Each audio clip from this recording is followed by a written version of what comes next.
Good morning. I'm Reverend Dr. Robin Tanner, and I am a member of the Beacon leadership team.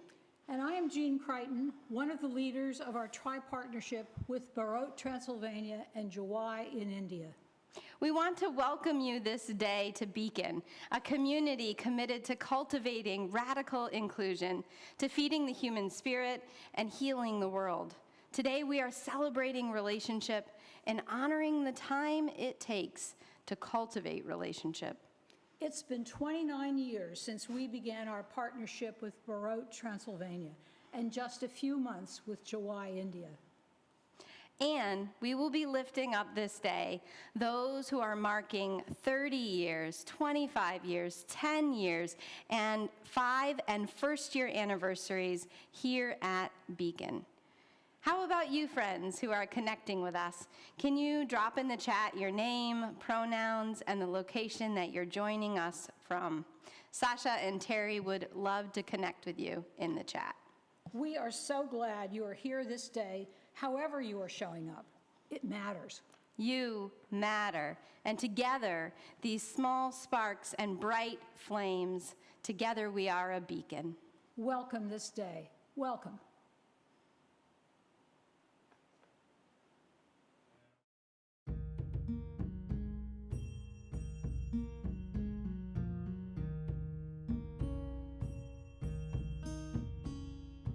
Building bridges between our divisions, I reach out to you, will you reach out to me?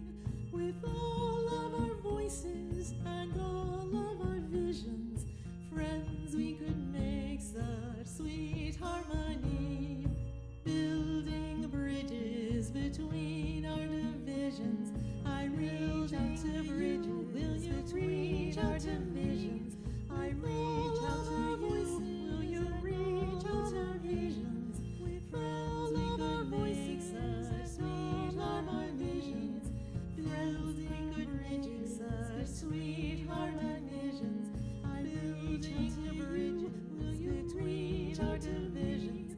I reach out to voices, will you reach out to visions? I reach out to voices, such sweet harmonies. Friends, we could break this sweet heart and visions. I reach out to bridges, will you reach out to visions? I reach out to voices, will you reach out to visions? I friends, we could make such sweet harmonies. Friends, we could make such sweet harmonies.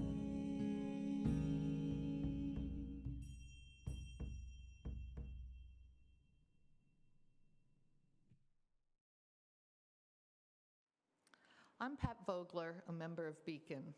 On this Sunday, we celebrate connections, from membership and friendship here at Beacon to cross-cultural and cross-continental partnerships with our Unitarian siblings in Barot, Transylvania, and Jawai, India.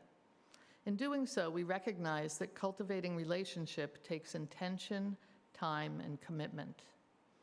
My mother, Ruth Vogler, led the effort after the fall of communism in Romania to create our partnership with the church in Barot. 29 years later, this partnership endures, although it has changed and morphed over the ensuing decades.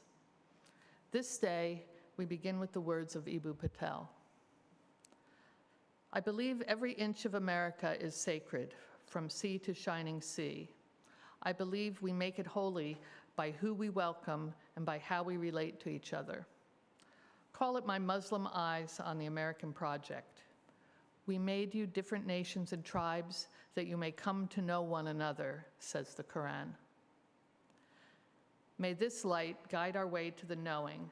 May the knowing be guided by love, and the loving a deeper move toward liberation, so we shine free, together, whole.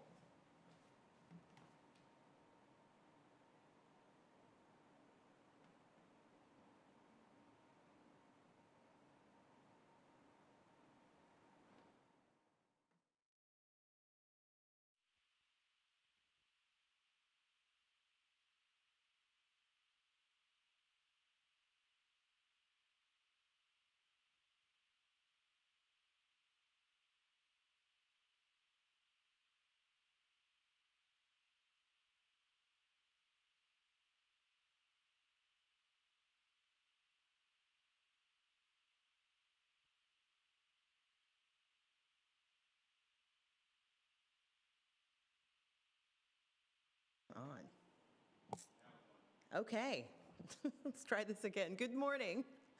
My name is Jermaine Kripe, and I'm a member of your Lifespan Ministry team. Our third Unitarian Universalist principle calls us to covenant to accept one another and encourage spiritual growth in our congregations. Beacon is committed to this principle, not only in our relationships here in Summit and throughout the communities around us, every week in our worship, our small groups, and in our social justice initiatives, but also through our partnerships with Unitarian Universalists throughout the world.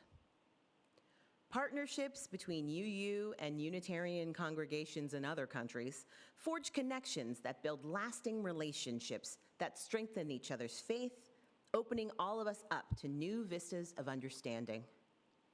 This month, as we focus on cultivating relationships, let us look beyond the faces that we see in person every week or on our screens. What can we learn as we work in community together? How can seekers of truth in other parts of the world help us become more deeply connected to this faith? For 29 years, members of this congregation and those in Barot, Transylvania, the Unitarian church present in a region of Romania, have forged deep connections through monthly Skype conversations and annual week-long visits between each other. We shared our world, and they shared theirs with us, and our connections deepened. But Beacon, you wanted to go deeper into this relationship building, so last year, the congregation voted to add another community, thus creating a tri-partnership with Barot and the Unitarian Church in Jawai, India. Our global family has thus grown bigger with these three congregations together, and we look forward to the day where we can all see each other in person. I personally haven't had the pleasure of going on any of these visits, but as soon as COVID gives us the green light, I'm on the first thing hot to Romania or India. It is said that the most radical thing we can do is to introduce people to one another. This morning, I'd like to introduce you to the communities of Barot, Transylvania, and Jawai, India, our fellow wanderers and worshipers in a tri-partnership with our family here at Beacon. Let's hear their stories. Dear brothers and sisters, dear friends in Jawai and Summit, we are delighted to be on the same spiritual and religious journey as you are. And we are all together in our joy, our sorrows, our hopes, and our fears. We are confident that our partnership in faith and in action will help us grow and will help us fulfill the meaning of our religious community. Unitarian Church in Transylvania was founded in 1568, on the date of the proclamation of the law of religious freedom by the Transylvanian Diet. Unitarianism seemed to become a very popular and successful religion, but history was not always so gracious towards liberal thinking and liberal religion in the following decades and centuries. Although not by our numbers, but by our creativity and faith, we Unitarians were always important actors of the history of the region. Unitarianism in the town of Barot appeared relatively late in the first half of the 20th century. The independent congregation was founded in 1936.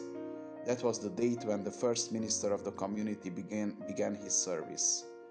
For long decades, the parish house hosted the worship services until in the 80s, when Reverend Kis Alpár was the minister, it became obvious that the congregation needs a church building. The church building was finished in 1995, thanks to the financial sacrifices of the community and the generous donations from our American UU friends and other organizations from abroad.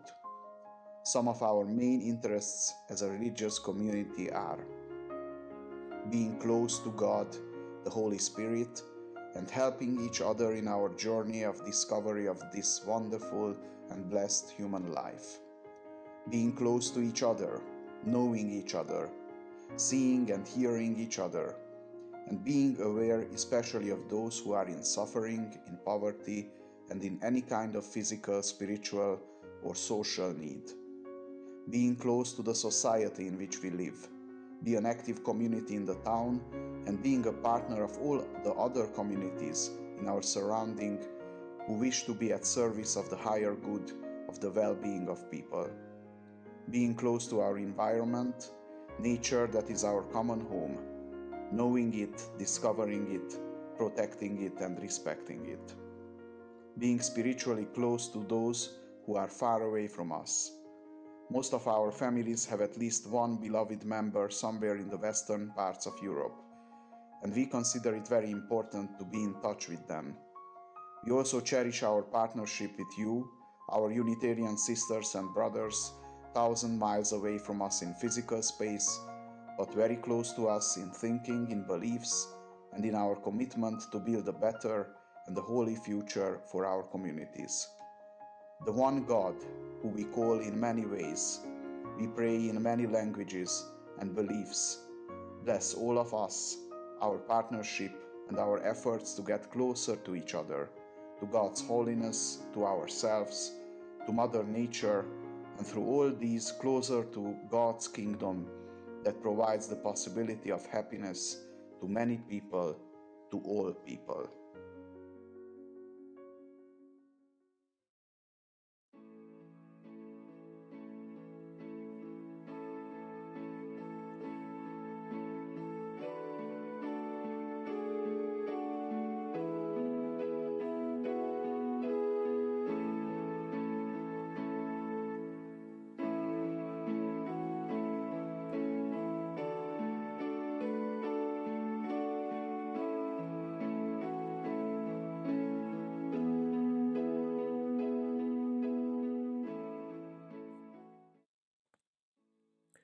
My dear brothers and sisters of Summit Church, on behalf of the Unitarian Church Java, India, I am very happy to present this short video speech in connection with the tri-partnership of Java, Summit and Barot. 6 covenants and promises have been agreed by all the members of the 3 churches participated in the drafting. I am very glad to inform you that Unitarian Church Java, India have been duly approved all these covenants and promises, and we can move forward with the hope that these covenants and promises can be improved through further in-depth deliberations in the coming online Zoom meetings, which will be held from time to time with more and more members' participation, or perhaps through a mutual visit when this pandemic is over. We believe that this tri-partnership will provide us a bridge to connect to the outside world of Unitarianism and Universalism. We believe that it will enrich us in so many ways along the journey. We hope to learn a lot from our partner churches, and at the same time, we will share and provide whatever we have and whatever we could with honesty, honor, and respect.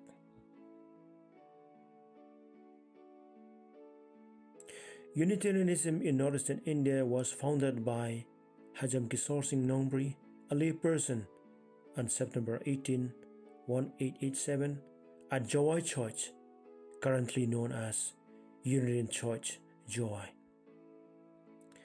Therefore, September 18 every year is considered to be a very, very special day for all the Unitarians in northern India.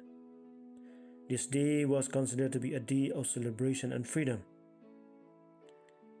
It is a day in which spiritual, eternal light dawned on the hills. In the year 1888, a formal statement of beliefs was adopted by the Unitarians in northern India. We believe in the unity of God. Number 2, we believe in the fatherhood and motherhood of God. Number 3, we believe in the universal brotherhood of mankind. Number 4, we believe in love, union, worship, and faith. Number 5, we believe in immortality and eternal life. All beliefs should not be truly rigid in nature. He propagated the idea that rational thinking, freedom of thoughts and opinions, free will should not be suppressed under any circumstances. He has given us a very, very inspiring motto known as keep on progressing.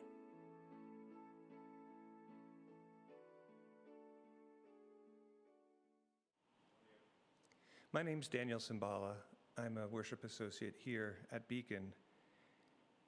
This month's worship theme, Cultivating Relationship, is a reminder to us that without relationships, we are very approximately nearly nothing. Nothing at all. Our meditation this morning is called Metta, or loving kindness meditation, and comes from the Buddhist tradition. It's practiced to cultivate feelings of open-heartedness, positive connection, and goodwill. We begin with focus on ourselves, then include those close to us.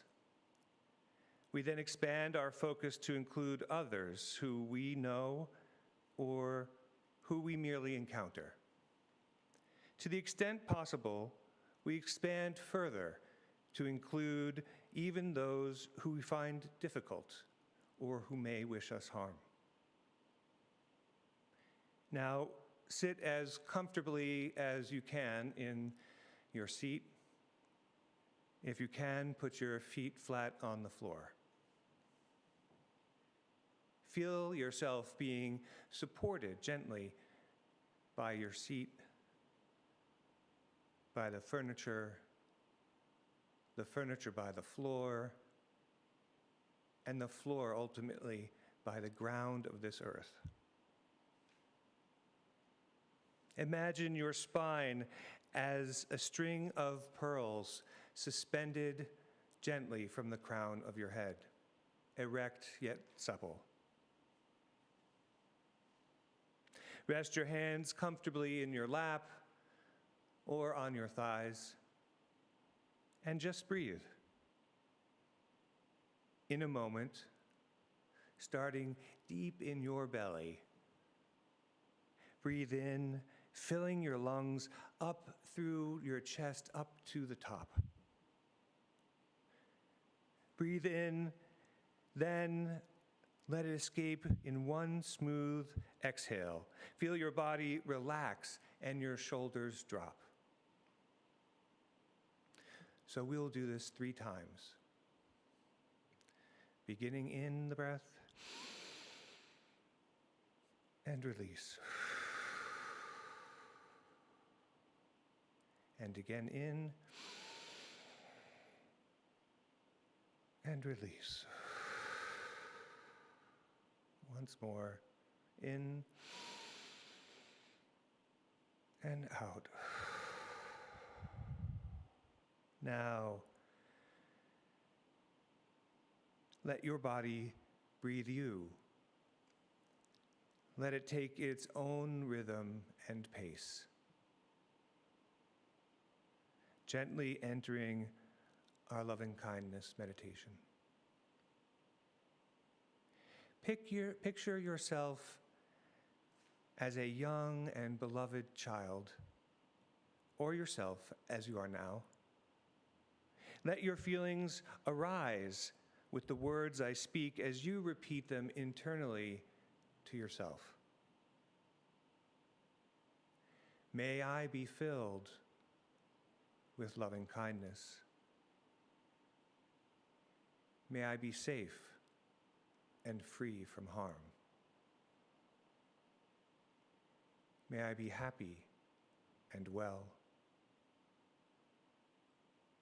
Picturing now someone you are very close to, someone you love and care for deeply. Picture them as you say to yourself, may they be filled with loving kindness. May they be safe and free from harm. May they be happy and well. expand this sense of loving kindness to include others in your family, your friends, neighbors, co-workers, acquaintances. Picture them as you say to yourself, may they be filled with loving kindness. May they be free from harm. May they be happy and well. To the extent you are now able, further expand these wishes of loving kindness to others who are different from you or with whom you may have difficulty. Say to yourself, may they be filled with loving kindness. May they be safe and free from harm. May they be happy and well. Now, just as we wish to be, may all sentient beings be safe. May they be healthy. May they live with ease and be well. As you feel ready, gently open your eyes, coming back into the room where you are. Look around yourself. Look at the people who are with you, or if you are not with other people, at any pictures, objects, places, anything that reminds you of your connection to them. Feel your loving kindness towards them and cherish them. So may it be.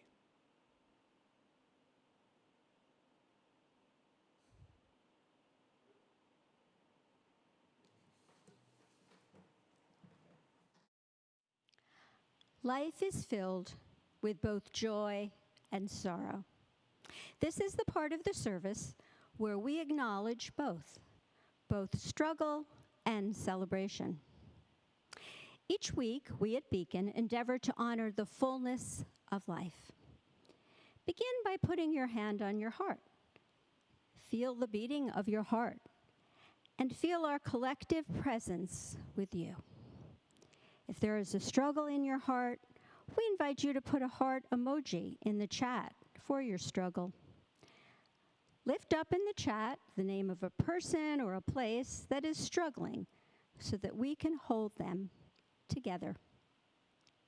Today we light a candle for the detrimental effects of climate change on the world, experienced, a new study reports, by at least 85% of the population. As evidenced by, among other events and occurrences, the increase in millions of acres burned in the U.S. from 3.4 million acres in 2010 to 10.1 million acres in 2020. We are also lighting candles for all in our congregation suffering from long-term COVID effects. The damaging impact of ongoing voter suppression efforts in our country. And for those whose lands are being desecrated by pipelines. And we are lighting candles for Suzanne Palick and Debbie Marquette's sister, both of whom are recovering from surgery. With each candle lit, may each of us know that we are held in the care and love of our community. And then there is also joy. Today I feel joy because of the news that the vaccine for children under 12 may be available even in early November. All of us can rejoice in that news. Joy, beauty, and blessing are all around us, beloved. We know that this week has been filled with celebrations, birthdays, anniversaries, new beginnings, good endings, healing. Lift up a celebration in your life. We celebrate you. We are lighting candles of celebration for Madura and Varki Chaco, who are proud grandparents, for Terry Polachek, who celebrated her 75th birthday, for all who are lifting up their voices against voter suppression and for the defense of our democracy. And for the indigenous people who are bravely putting their bodies on the front lines in an effort to stop the desecration of their lands. And we celebrate the awarding of the 2021 Nobel Prize in Economic Sciences to 3 economists, one of whom conducted years of research and concluded that an increase in the minimum wage does not hinder hiring and that immigrants do not lower pay for native-born workers. Beloved, for these gifts and so much more, we give thanks.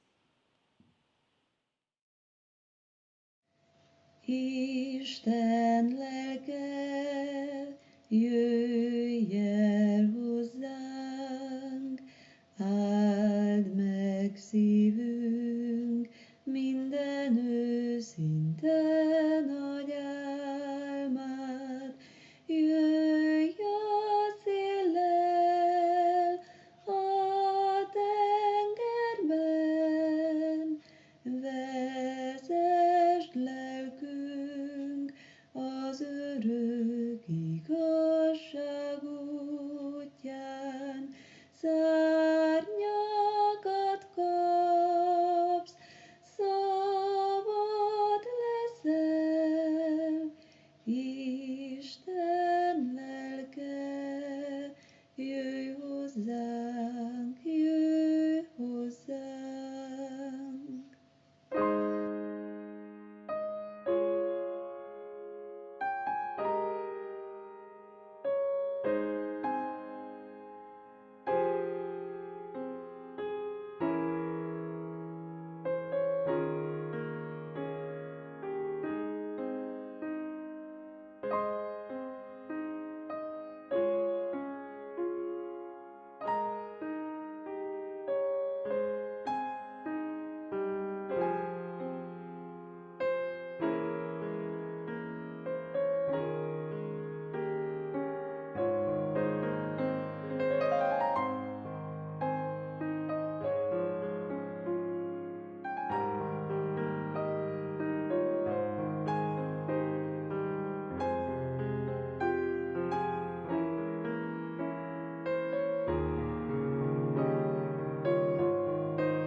The teacher Starhawk reminds us, community means strength.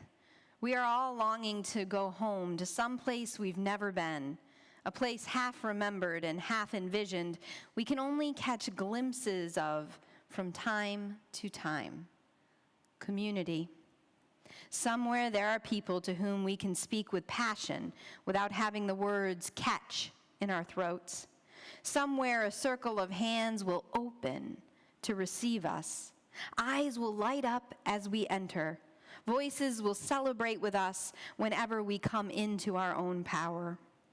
Community means strength that joins our strength to do the work that needs to be done. Arms to hold us when we falter, a circle of healing, a circle of friends, some place where we can be free. I am hoping across these years that this has been true for you, beloved, as we celebrate today those marking 30 years, 25 years, 10 years, 5 years, and 1 year in their membership with Beacon. Because of the pandemic, we missed these precious anniversaries for 2 years. So we're including you this morning, even if it's your off year, which feels very you. We also acknowledge that for some, they are well beyond 30 years, some 53 years like Norm Miller, or a lifetime being raised here like Suzanne Wagner. Others grew up here and then returned later in life like Kit Stinson. And we acknowledge that our paper records are what they are, sometimes unreliable. So if you're passing a significant membership anniversary, please let us know in the chat. And if you've surpassed 30 years, do indeed tell us. We want to celebrate our connections beyond paper and databases. When I went on sabbatical, you gave me this compass as a way to find direction. It was a little bit of a joke, because those who know me well know that I have no sense of direction. I hope, though, beloved, that Beacon can be across the ebb and flow of a lifetime, a light, a compass, a directional to help us together to find our way to a better path, to clarity, to comfort when we are at sea, and to connection, always helping us to discern the journey. We honor these as we share with you the member anniversaries this day. I will read aloud the 30 and 25-year anniversaries, and we will have a presentation to mark all of our anniversaries. Marking 30 years of membership, Reverend Carol Haig, Claudia Cohen, Bill and Nancy Griffith, Julia Curry Miller and David Miller. Marking 25 years of membership, Barbara Heisler, Robert Corrington. We celebrate you, Beacon. We celebrate our connections with intention for the joy and the connection in the years ahead.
My husband and I were newly married, a second time for each of us, and pregnant with our first child together. Knowing that our religions of origin were not an option with this new family we were forming, we embarked on church shopping, which I'm sure sounds familiar to many of you. We went to a local church and held our hands up high as we sang about Jesus. Not so comfortable, but the childcare was excellent. After a few more visits to different churches, we ended up at the Unitarian Universalist Church in Summit. In our early membership, having Beacon as a family destination every Sunday was surprisingly wonderful, considering the religious structures my husband and I were familiar with. Sunday services brought thoughtful ideas and concepts, fellowship, and learning. One of our early visits highlighted the arts. A Broadway tap dancer tapped down the aisle and performed for us. Now this is my kind of church. Every Sunday when our family went to church together was a good Sunday. The quiet meditation calmed my busy brain, and the connecting with others fed my spirit. The childcare was good too. As the years progressed and we were involved with various UU opportunities, our children grew within the church and learned so much. In neighboring faiths, they explored different religions. Visiting other religious institutions of faith, my husband and I never advanced to in our church shopping years before. In the RE program, our children explored values and ethics. In youth group, they both held the title of energy leader at different times, and our daughter also took many an opportunity to perform at Beacon services, accompanied by Mitchell Vines, who guided her singing a variety of pieces and where she gained a style and a confidence that serves her well today. The old church-wide garage sale was a favorite of mine. It encompassed the entire building and membership, and it was an exciting and exhausting annual event. It was a huge group activity, recycling used items and bringing in cash for our causes. Through the years, my family has admired the energy and the commitment of our many board members and the Beacon leadership ministerial teams who bring so many gifts of talent to our active community. For me and my family, Beacon is where we tune in to the remarkable. The truth is that we create this community called Beacon together. You and me, us. Our mission comes alive through our relationships, our voices, our leadership, and our gifts.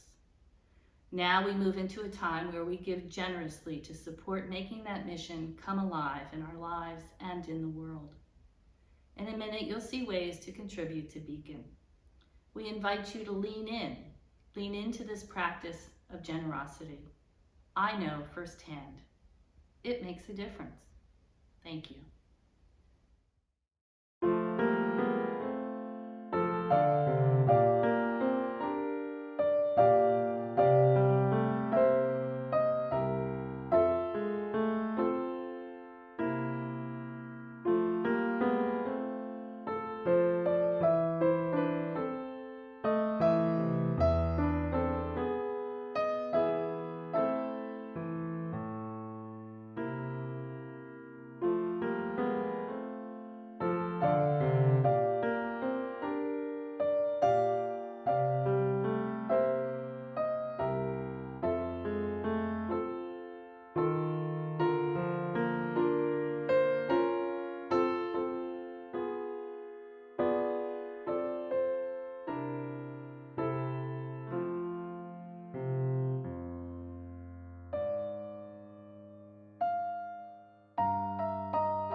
One of my good friends is an investment banker, and well over a decade ago, I made the trip to go and visit he and his partner in New York City. He was very gracious. He met me in the middle of an afternoon on a Thursday and paid for a lunch, and then quickly realized he was not going to be able to eat that lunch as he had to rush back to work. After I finished the lunch and 2 glasses of wine, I realized that I better have a different plan for waiting for him than staying at the restaurant. So I went walking around the city, I got a cup of coffee, and as the hours started to pass, I realized there wasn't any way he was going to be able to connect with me again to help me find my way to their apartment. So I reached out to his partner, and she was very gracious in helping me find my way. That night we had dinner, and he still hadn't arrived. I'm told that at some point he came home for about an hour in the early morning hours and took a shower, changed, and then quickly went back. It wasn't until Saturday at dinner that we finally saw one another. And it was then that he said, it's just like this for everyone who starts out. It's just really hard, and you have to work 12-hour days, 6 days a week, and even come in on Sundays. It's just the way it is. But it'll get better when I have a little more seniority. Then the recession hit, and a job was lost. Just before the pandemic, though, I visited them and watched the relatively normal routine they had slipped into. I even heard him talking to a junior associate, and I could hear that colleague's stress just as I saw in his face all those years ago. It didn't feel exactly right, that kind of hazing trial for anyone to go through, but it felt somehow maybe weirdly survivable, falsely survivable, like a bargain. I'll miss this time with loved ones, perhaps children, partners, friends, so that later it will get easier. But then came the pandemic. The biblical scholar, Reverend Dr. Esau McCauley, recently wrote about how the pandemic is impacting our understanding of priorities. He says, "Before the pandemic, we knew we were going to die, but we did not believe it. Maybe we believed it, but considered it a problem to be dealt with later.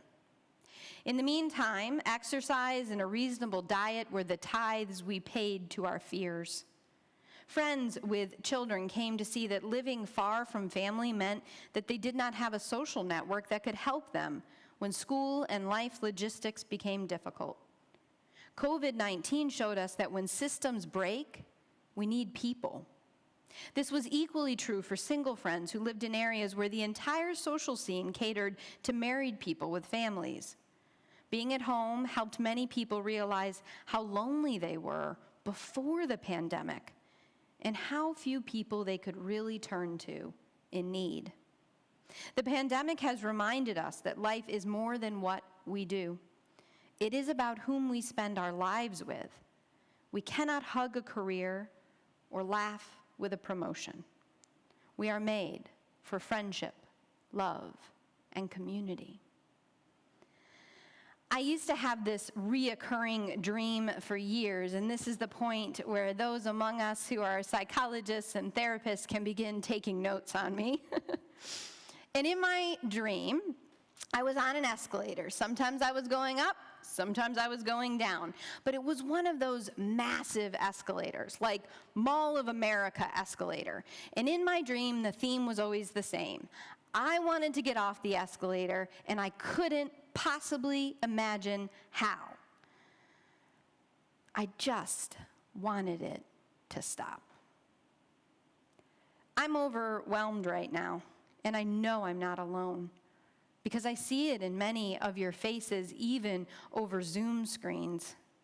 It's like we have collectively, in a much bigger way than ever before, realized the enormity of the escalator, and we want off. Just as all of the gears and mechanisms around us are crumbling and we can't find our way off. It was a little over a year ago, October 5th to be exact, when Reverend Fred Muir, the leader of the then Unitarian Partner Council, sent out the first Zoom for a tri-partnership call. Already, I and so many others had major Zoom fatigue, and school was just beginning virtually again. When Fred asked if Beacon would still be interested in tri-partnership, I have to admit that with so much uncertain, I couldn't really imagine it. I was tired. We knew that this pandemic wasn't going to end anytime soon. International travel seemed impossible to predict when it would be open again. Why am I getting on another Zoom call, I thought, with people in two different parts of the world to build what? I did it truthfully because of my respect for Fred, and moreover, my promise to his predecessor before the pandemic, Reverend Roger Birchhausen. In that first call, I listened to what Unitarianism meant to each community in Barot, Transylvania, and in Jawai, India. I listened and was struck with the struggles with COVID-19, where things were very different than the US and where we were in similar struggle. And suddenly I realized our time had passed, and I was asked, would I do one more meeting? Of course, I said. And then there was one more Zoom call. And before I knew it, 6 months had passed, and then we were developing a covenant. You know how this story goes. And in a blink of an eye, we were each taking a congregational vote to approve this tri-partnership. And then just this September, celebrating our tri-partnership. Suddenly, I find myself deep in the night opening an email from a leader in Jawai, Juban, and watching her videos about rivers in the Jantia Hills and how she is working to halt the climate emergency and to ensure that these sacred waters are kept clean. Suddenly, I'm bearing witness to changes I never thought I would see. When we began our partnership with Barot, it was clear that throughout Romania, one did not speak of LGBTQ advocacy. In Romania, as there are in places in the United States, but even more so, there is great discrimination against LGBTQ folks. To be a lesbian minister and a parent making the journey with one of my children who was just a baby in 2018 felt daunting, to say the least. I would mention my wife in those early meetings and scan the eyes to see if I could find glimpses of trepidation or concern. But on our last celebration call with each of our partners, when asked what makes your church unique in your area, the Barot interim minister, Reverend Elud, shared that the Unitarians in Transylvania are opening the discussions about LGBTQ affirmation, and they are the only church doing so. Mark Nepo teaches us that unconditional love is not so much about how we receive and endure each other, as it is about the deep vow to never, under any condition, stop bringing the flawed truth of who we are to each other. And that is why, in the overwhelm, religious community still matters as one of the sanctuaries of truth-telling, of truly being human together. Maybe I took it for granted before the pandemic. Maybe I was under the illusion that somehow I could win at the system and have it all. Maybe I was lost in the routine of community that founding member of ECAR, Rabbi Sharon Brous, talks about. She says that religions can do this. She compares it to being married. And say it's your first anniversary. It's a big deal. But maybe by the 7th or 8th anniversary, you're just really hoping that your partner didn't remember it was your anniversary before you as you scramble to get a card on your lunch break. Religions, she says, can take rituals that signified something important, like a wedding, like a covenant between two beloved, and turn them into a routine that loses all meaning. As James Baldwin taught us, the moment we cease to hold each other, the moment we break faith with one another, the sea engulfs us and the light goes out. Maybe We're in a routine, some of us, that had lost all meaning, myself included. And perhaps now the overwhelm is not an invitation, goodness, to do more or to find a technical fix, the right calendar, the right app, the right way of getting it all done, the right way of making friends and not being so lonely. But perhaps we have to be together in a greater shift that's happening.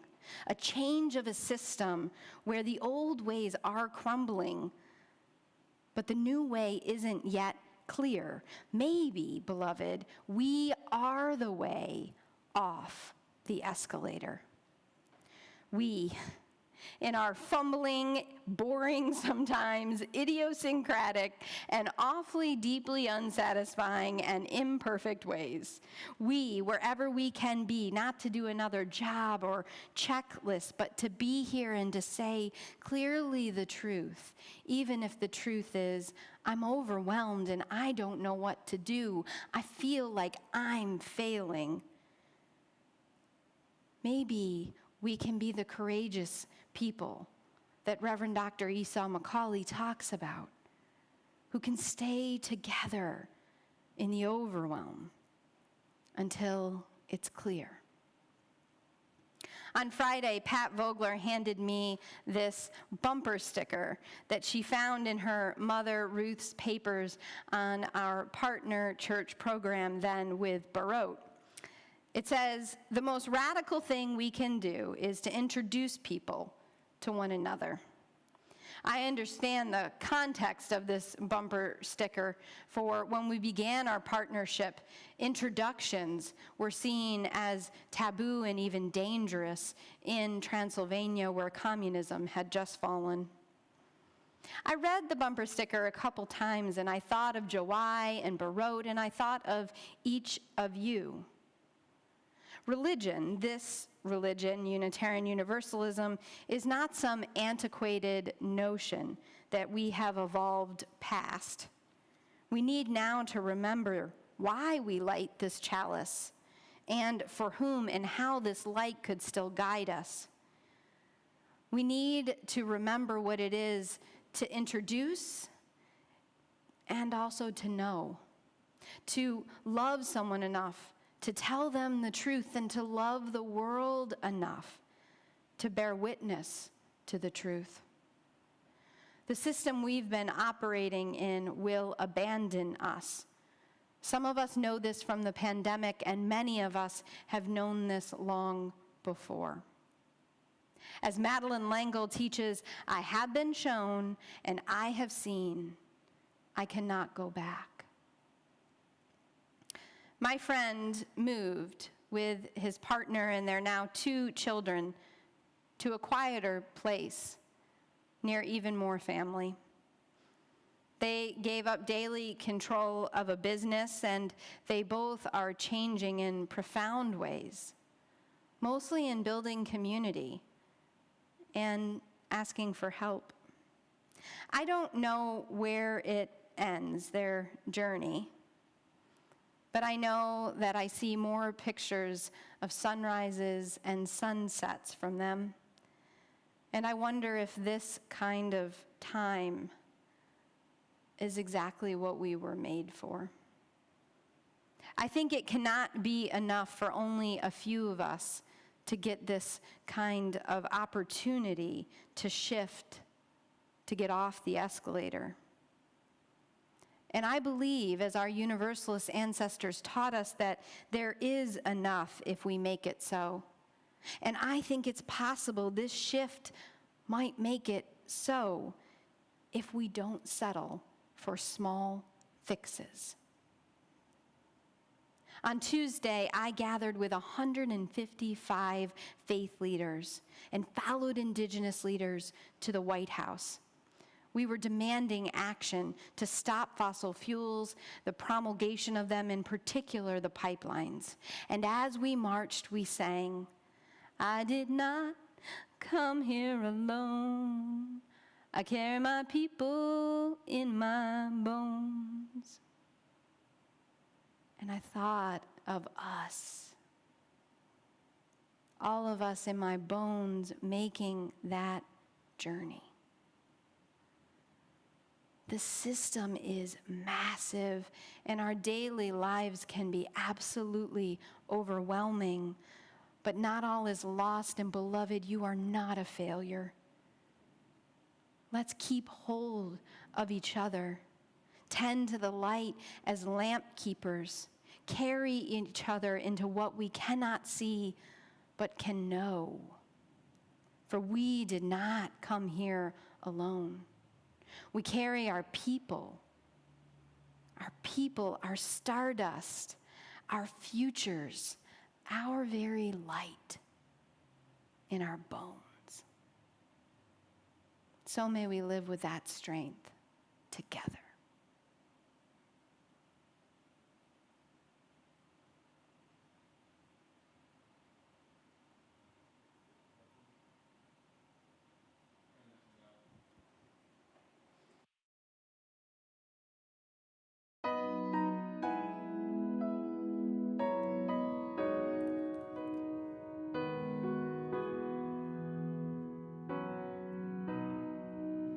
Come, thou fount of every blessing, tune our hearts to sing thy grace. Streams of mercy never ceasing, call for songs of loudest praise. While the hope of life's perfection fills our hearts with joy and love, teach us ever to be faithful. May we still thy goodness prove. Come, thou fount of every vision, lift our eyes to what may come. See the lion and the young lamb dwell together in thy home. Hear the cries of war fall silent, feel our love glow like the sun. When we all serve one another, then our heaven is begun. Come, thou fount of inspiration, turn our lives to higher ways. Lift our gloom and desperation, show the promise of this day. Help us bind ourselves in union, help our hands tell of our love. With thine aid, O fount of justice, earth be fair as heaven above.